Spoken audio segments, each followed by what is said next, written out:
Hello everyone.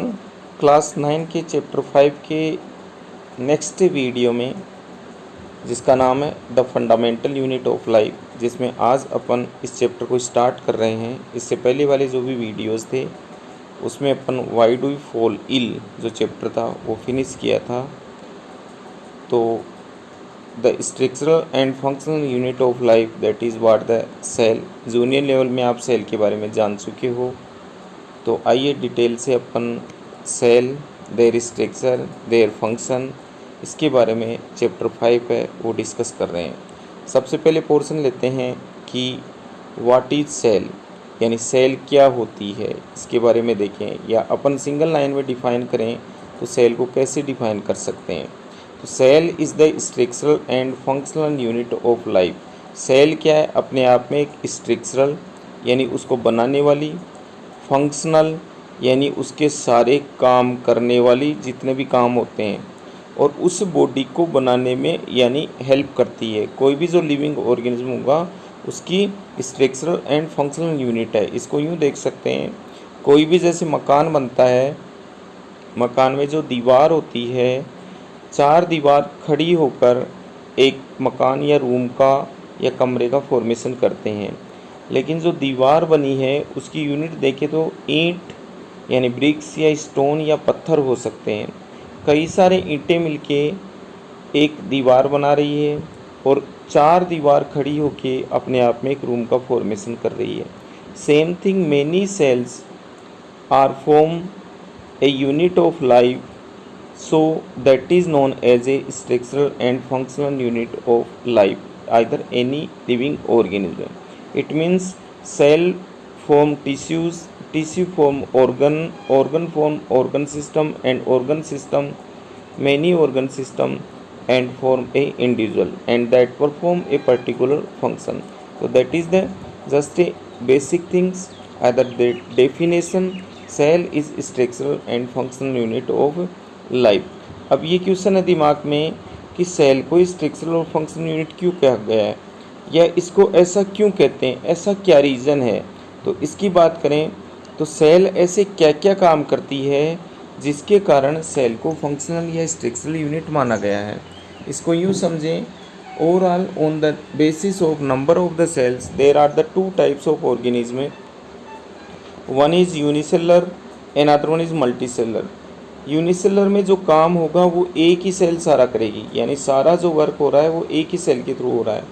Multicellular में देखें तो सेल से मिलके लास्ट में जाते जाते ऑर्गन सिस्टम बनेंगे from the tissues and organs, and they perform a particular function. तो डायरेक्ट इनडायरेक्ट जितने भी जो काम हो रहे हैं वो डायरेक्ट इनडायरेक्ट किसकी हेल्प से हो रहे हैं? सेल की हेल्प से।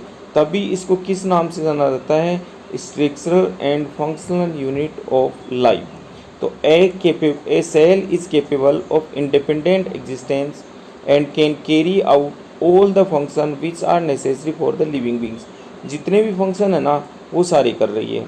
यूनिसेलर सेल का या ऑर्गेनिज्म का एग्जाम्पल दिया, are capable of independent existence which show a cells capability to exist independently like amoeba.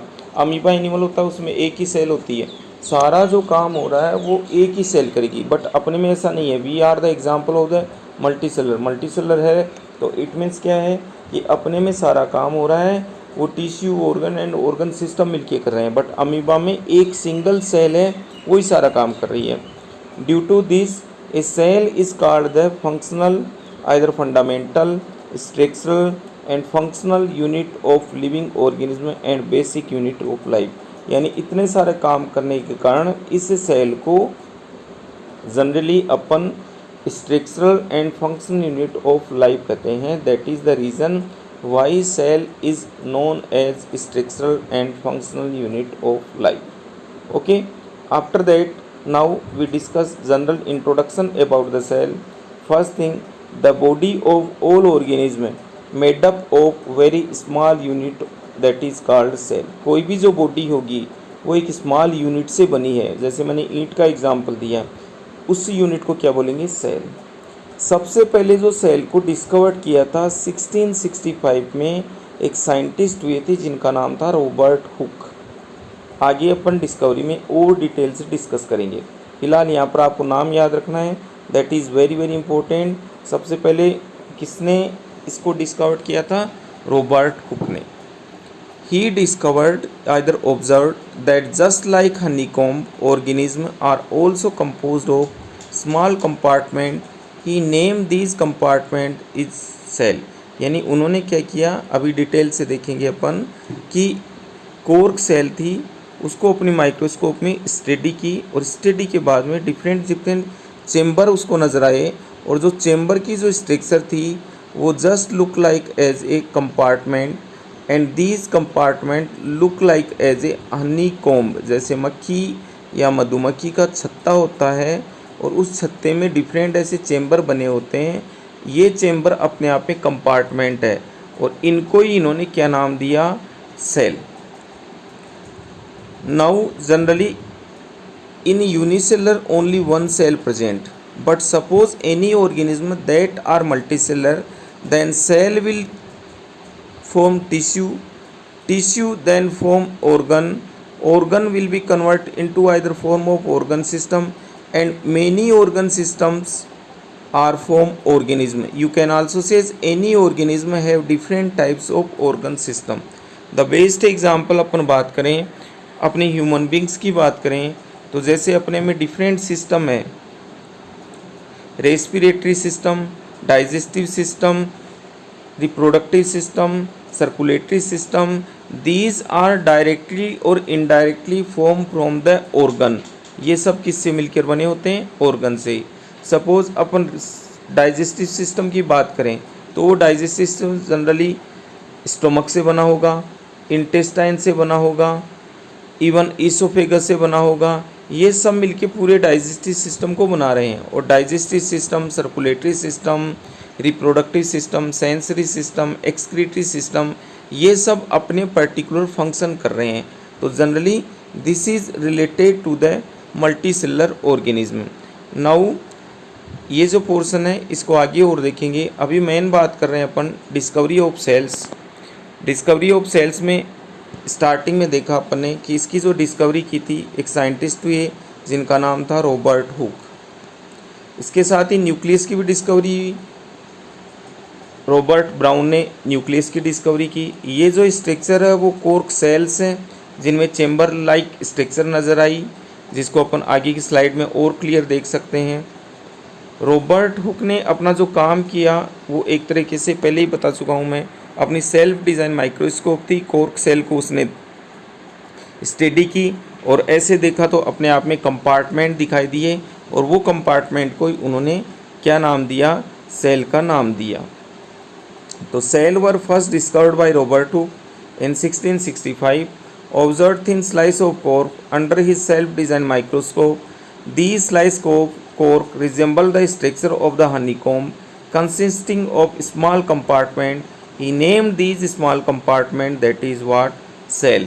अब इसको डायग्राम देखें अपन किस तरीके से उसमें नज़र आ रहे थे।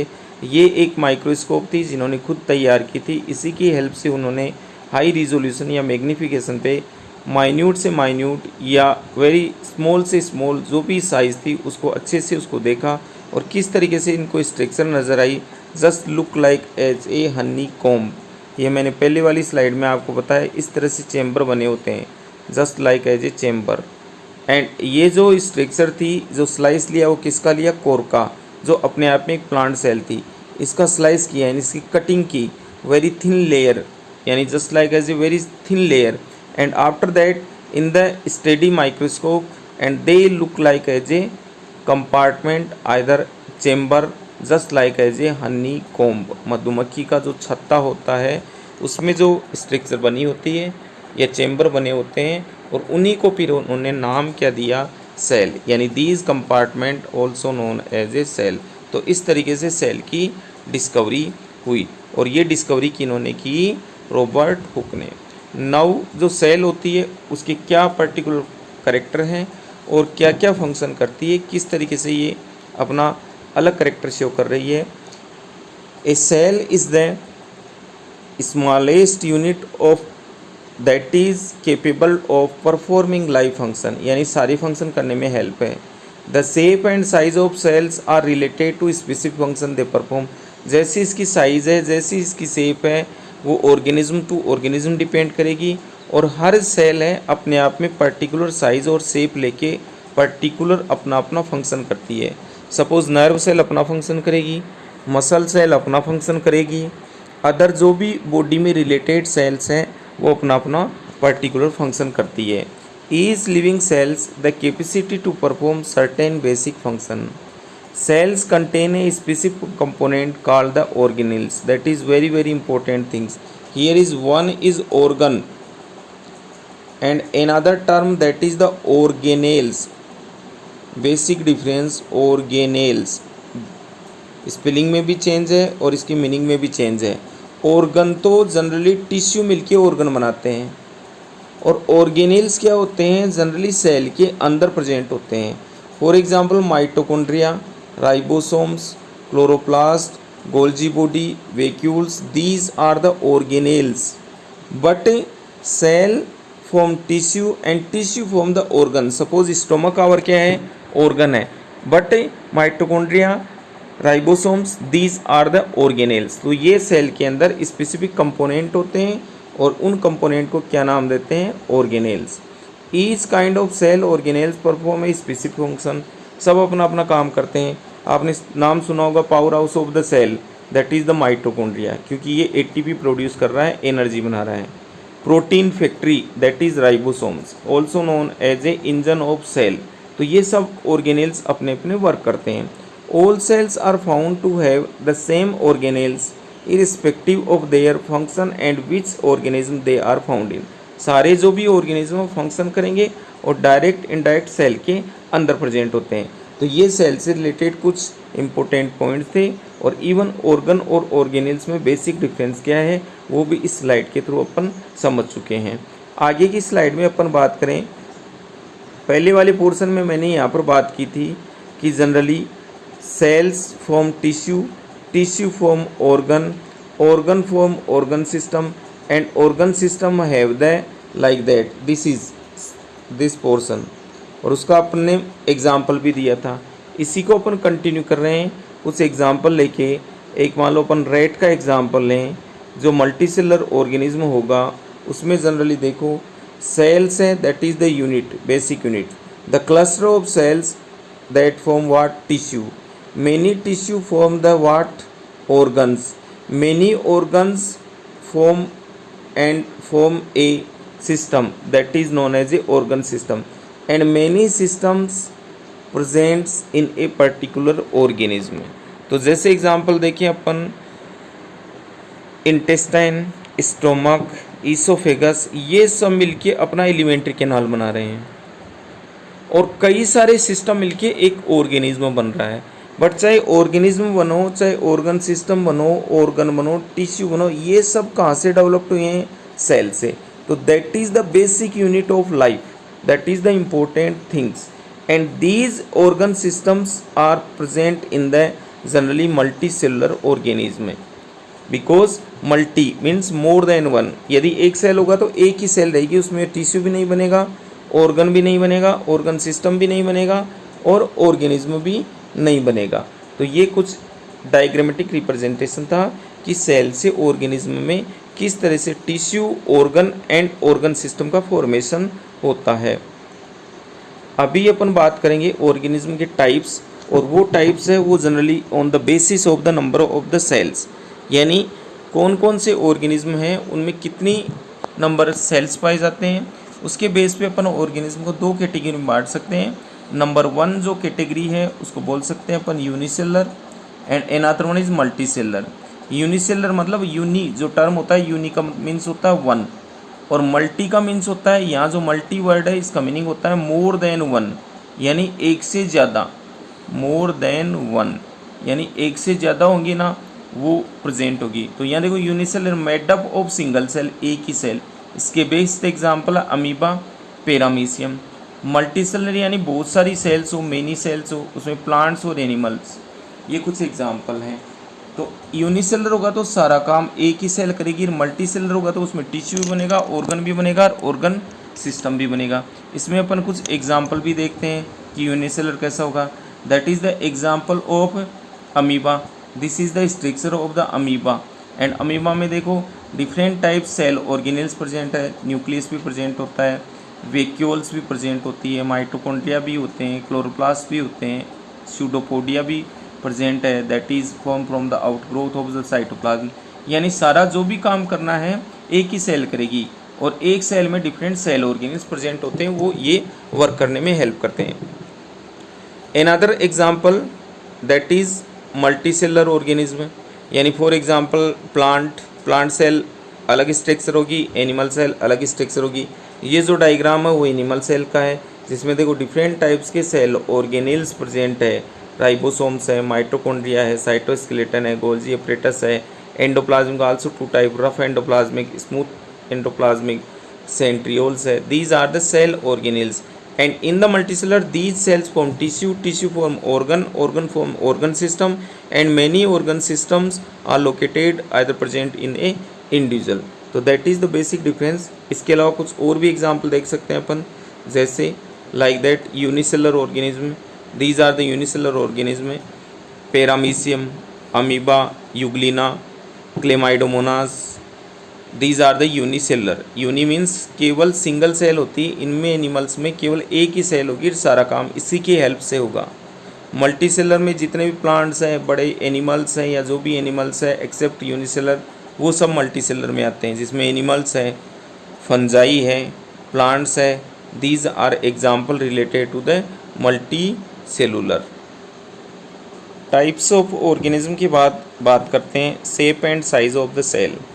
डिफरेंट एनिमल्स में, डिफरेंट ऑर्गेनिज्म में डिफरेंट साइज़ की, डिफरेंट शेप की जनरली सेल होती है। कुछ एग्जांपल देखें, जैसे अमीबा होती है, वो अपने आप में इरेगुलर शेप होता है, उसकी कोई फिक्स सेल नहीं होती, वो चेंज होता रहता है अपने आप की जो शेप होती है। WBC and plants and animal cells have almost fix cells, यानी WBC भी अमीबा के जैसी होती है, जो अपनी वाइट ब्लड सेल्स होती है। बाकी प्लांट और एनिमल सेल्स होती है, उनकी शेप होती है, वो फिक्स्ड होती है।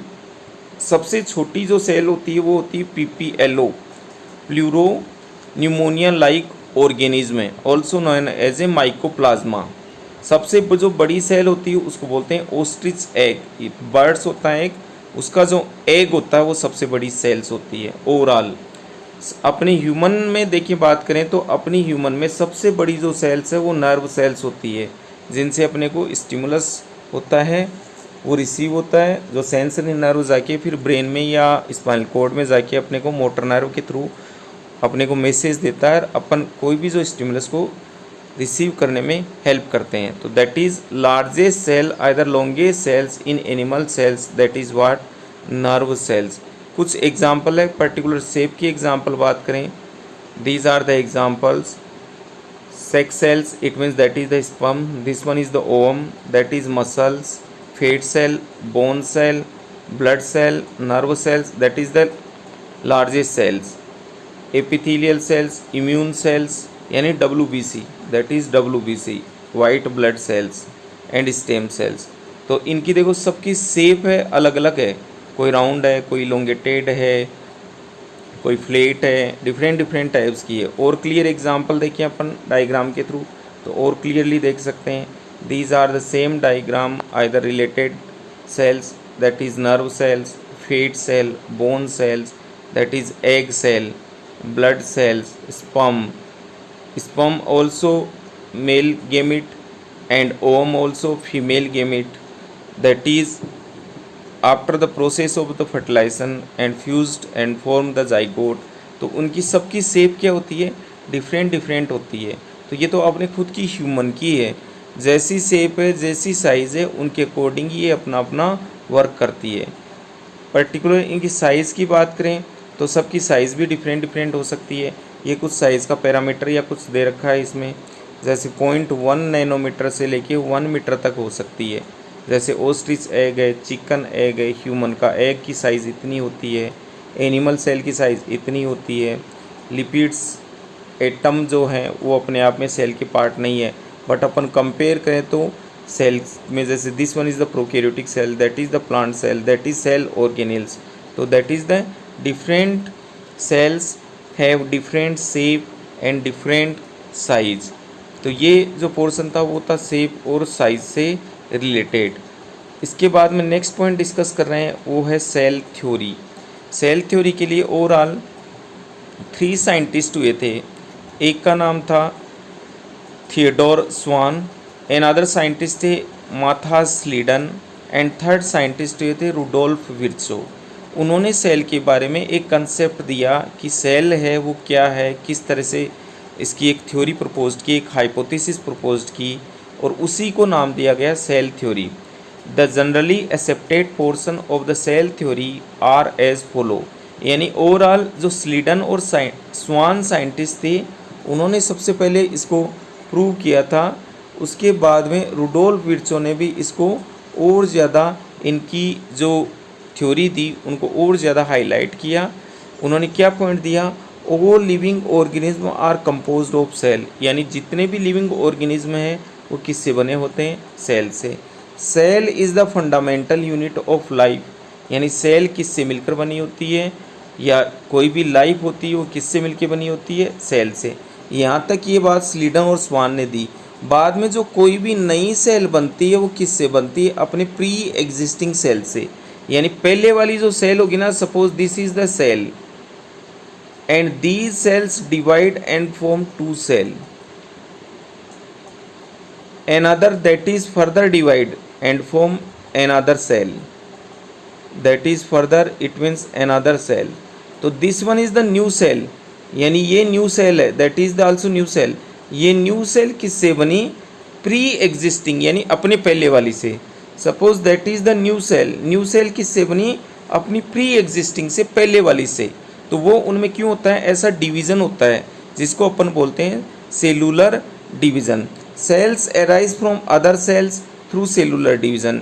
यानी डायरेक्ट इनडायरेक्ट इसमें सेल्स होते हैं, वो जनरली डिवीज़न होता है और सेल डिवाइड होकर continue 1 2 4 8 16 and so on continue divide होती रहती है। तो ये जो प्री एग्जिस्टिंग से रिलेटेड बात थी वो बात रुडोल्फ विर्चो ने मेंशन की, तभी इनको ओवरऑल ये पॉइंट मेंशन करके जो क्रेडिट जाता है उसमें स्लीडन, शॉर्ट में स्वान और रुडोल्फ विर्चो साइंटिस्ट है, उन्होंने सेल थ्योरी के बारे में जानकारी दी।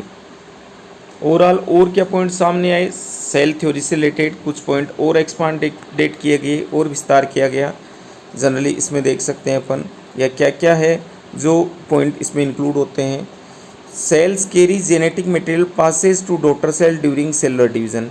जेनेटिक मटेरियल जो जीन होती है ना, कोई भी करेक्टर होता है, transfer from one generation to the next generation, और ये जो ट्रांसफर होते हैं किसकी हेल्प से होते हैं, जीन से। जीन कहाँ होती है, क्रोमोजोम्स में, और क्रोमोजोम कहाँ होता है, न्यूक्लियस में, और न्यूक्लियस कहाँ होता है, सेल में।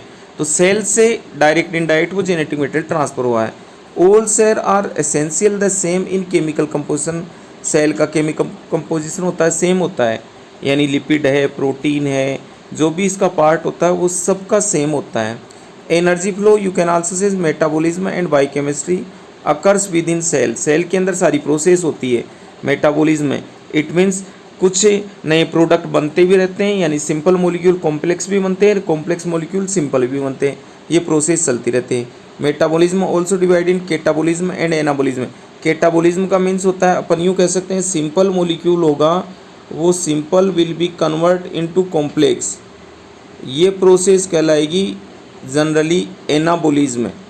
और इसको अपन अपोजिट कर दें, यानी complex, this one is the anabolism, और complex molecule will be convert into the simple, that is known as a catabolism. तो ये दोनों प्रोसेस होती है। For example glucose, that is the 6 carbon C6, इसके पास 6 कार्बन है, लार्ज मॉलिक्यूल है, वो 1 कार्बन में कन्वर्ट हो रहा है। तो ये जो प्रोसेस है दैट इज कैटाबॉलिज्म। और यदि मान लो कार्बन डाइऑक्साइड और वाटर से ग्लूकोज बन रहा है, यू कैन आल्सो से रेस्पिरेशन और फोटोसिंथेसिस आपस में क्या है, एक दूसरे की कैटाबॉलिज्म और एनाबॉलिज्म प्रोसेस है। तो जिसमें सिंपल मॉलिक्यूल कॉम्प्लेक्स मॉलिक्यूल में, कॉम्प्लेक्स मॉलिक्यूल सिंपल मॉलिक्यूल्स में डायरेक्टली इनडायरेक्टली कन्वर्ट होता रहता है। तो ये था इस चैप्टर का फर्स्ट वीडियो, जिसमें अपन ने बात की general introduction of the cell, discovery of the cells, types of the organism, shape and size of the cells and cell theory. Okay, thank you very much.